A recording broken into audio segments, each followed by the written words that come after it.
ایک خاتون جب بھی اپنے شوہر کی پسند کا کھانا لاتی تو شوہر کہتا اچھا ہے لیکن میری ماں اس سے بہتر پکاتی ہے. بیوی شوہر کو مسکرا کر دیکھتی اور چلی جاتی. اور جب بھی بیوی اچھا پرفیوم لگاتی وہ اسے کہتا ہے کمال ہے، میری ماں کی خوشبو کی طرح ہے. وہ مسکرا کر رہ جاتی. اور اس طرح اس خاتون نے ساری زندگی ایسے ہی الفاظ سن سن کر گزاری. ماں کرتی ہے، ماں کہتی ہے، ماں کا پرفیوم، ماں کا کھانا پکانا وغیرہ وغیرہ. بیوی مسکرا کر رہ جاتی. شادی کے 27 سال بعد ان کی والدہ کا انتقال ہو گیا. والدہ کی تدفین کے بعد شوہر اکیلا بیٹھا تھا. اس کی بیوی اس کی آزمائش میں اسے تسلی دینے لگی تو اس نے اسے کہا اب تمہارا کھانا پکانا میری ماں کے پکانے جیسا ہو گیا ہے، اور تمہاری باتیں میری ماں کی طرح ہیں، اور تمہاری ہنسی اور تمہاری خوشبو بھی میری ماں جیسی ہو گئی ہے.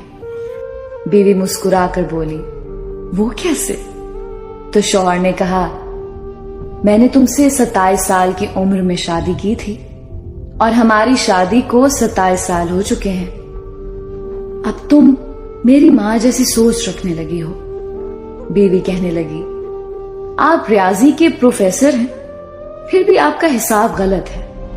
شوہر نے کہا وہ کیسے؟ بیوی کہنے لگی میں جب تک زندہ ہوں آپ کی ماں کے برابر نہیں بن سکتی.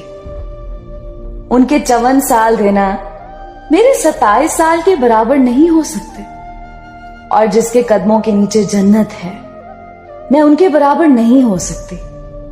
خاوند فرتے جذبات سے رو پڑا اور کہنے لگا کیا تمہیں کبھی میری ماں سے تشبیہ دینے کی تکرار سے پریشانی نہیں ہوئی؟ میں ہر کام میں ماں کو یاد کرتا، ان کی تعریف کرتا تھا جیسا کہ دوسری خواتین کرتی ہیں. اس نے کہا نہیں، کبھی نہیں، بلکہ معاملہ اس کے برعکس ہے.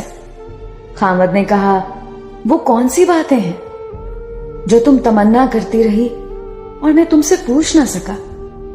بیوی نے کہا جب بھی آپ اپنی ماں کی بات کرتے اور میرا موازنہ ان سے کرتے تھے میں کہتی اے اللہ میرے بیٹے کے دل میں میری محبت ویسی ہی ڈال دے جس طرح تو نے اس کی دادی کی محبت اس کے باپ کے دل میں ڈالی ہے، کیونکہ آپ نے اپنی والدہ سے محبت تمام حدوں سے بڑھ کر کی ہے، اور میں بھی یہی چاہتی ہوں کہ میرا بیٹا بھی مجھ سے ویسی ہی محبت کرے جیسی آپ اپنی والدہ سے کرتے ہیں.